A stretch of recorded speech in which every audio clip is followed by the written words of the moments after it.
जय गुरुदेव।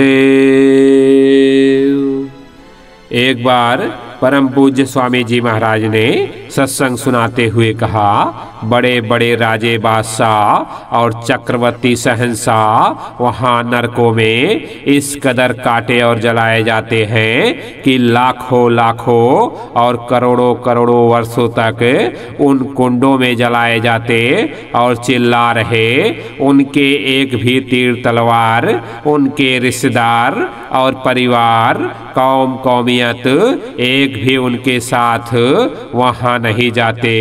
जब ये शिव नेत्र, दिव्य दृष्टि, ज्ञान चक्षु इस मनुष्य शरीर रूपी मंदिर में इस जीवात्मा का खुल जाता है तो ये सब चीजें इसी तरह से दिखाई देती हैं जैसे मैं आपको देख रहा हूँ और आप मुझको देख रहे हो। सब की सब इस तरह से कि महात्माओं ने क्या बताया, 4 खाने क्या हैं, 84 लक्ष्य योनियाँ क्या हैं और ये अनेक प्रकार के जो नरक हैं उन नरकों में क्या क्या होता है। उस मालिक के एक ही शब्द में सब काम होते हैं। कहते हैं कि गुरु का दिया हुआ नाम भजो, वह क्या पता चलेगा।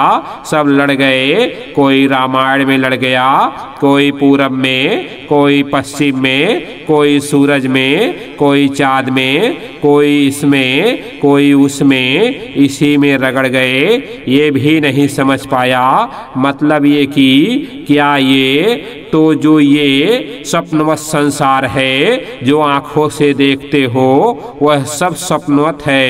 ये सूरज और चांद जो दिखाई पड़ रहे हैं इनकी भी एक बात है, अपनी अपनी अवधि है। इनका थोड़ा ज़्यादा मेहनत और आपकी थोड़ी कम, इतनी पहले भी थी, अब भी है, आगे भी रहेगी।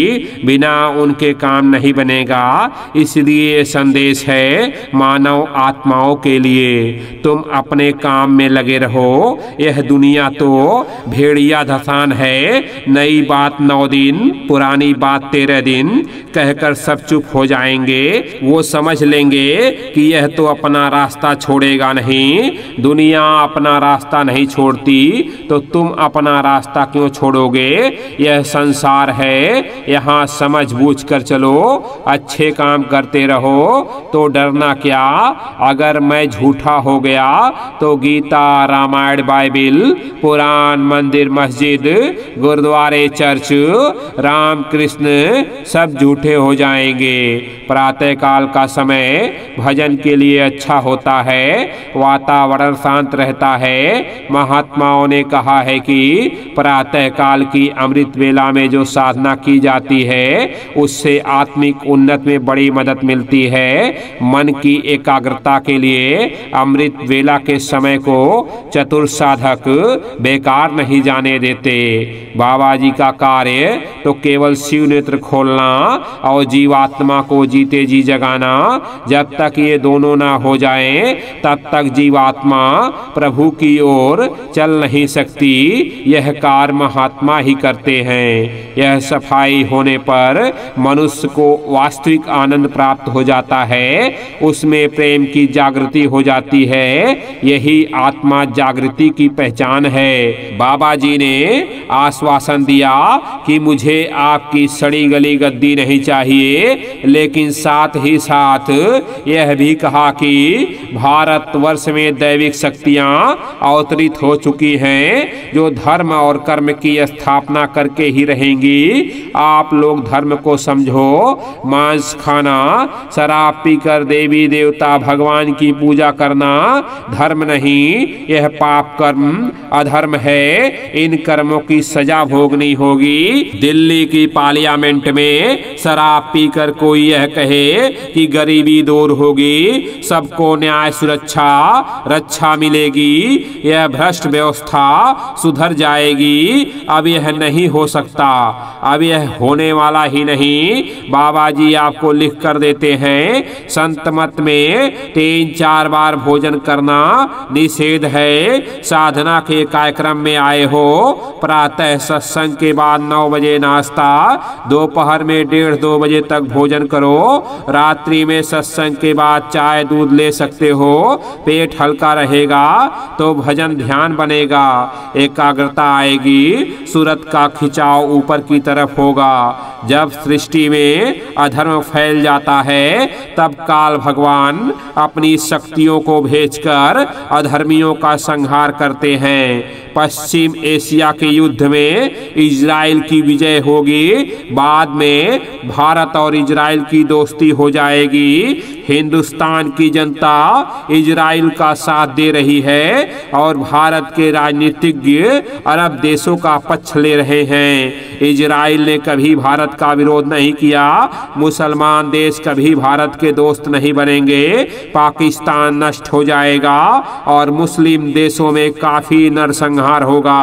तुम्हारी नस नस को मैं जानता हूँ, तुम्हारी हर फितरत को मैं जानता हूँ। अगर ऐसा ना होता तो इसमें ऐसे लोग बैठे हैं जो मुझे दिन में 100 बार खरीदते और 100 बार बेचते।